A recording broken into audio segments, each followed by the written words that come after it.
সড়ক জুড়ে এমন অসংখ্য ছোট বড় গর্ত, সামান্য বৃষ্টিতেই কাদা পানিতে হয় একাকার। এমন চিত্র ঝালকাঠি ভান্ডারিয়া আঞ্চলিক মহাসড়কের।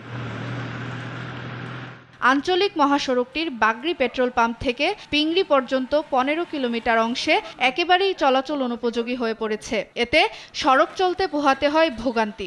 এই রাস্তা ভাঙ্গা, এক এক জায়গায় কুয়ো হয়ে গেছে। দেখেন আপনারা, এই কুয়োগুলা দেখা যায় সংস্কার মাঝে মাঝে হয়, কিন্তু টেকসই ভাবে হয় না। এটি খুবই ভাঙাচোরা।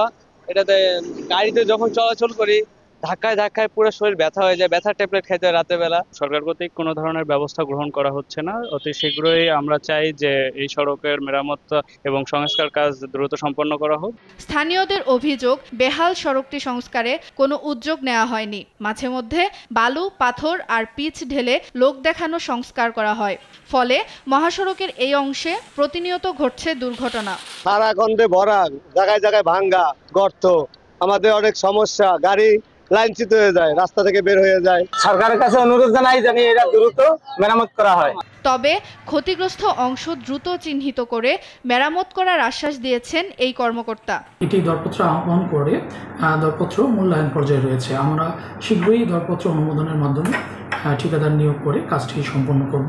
জনদুর্ভোগ নিরসনে মহাসড়কের 15 কিলোমিটার অংশ দ্রুত সংস্কার দেখতে চান ঝালকাঠিবাসী। সুপ্রিয়া তৃষা, নিউজ ডেস্ক, দেশ টিভি।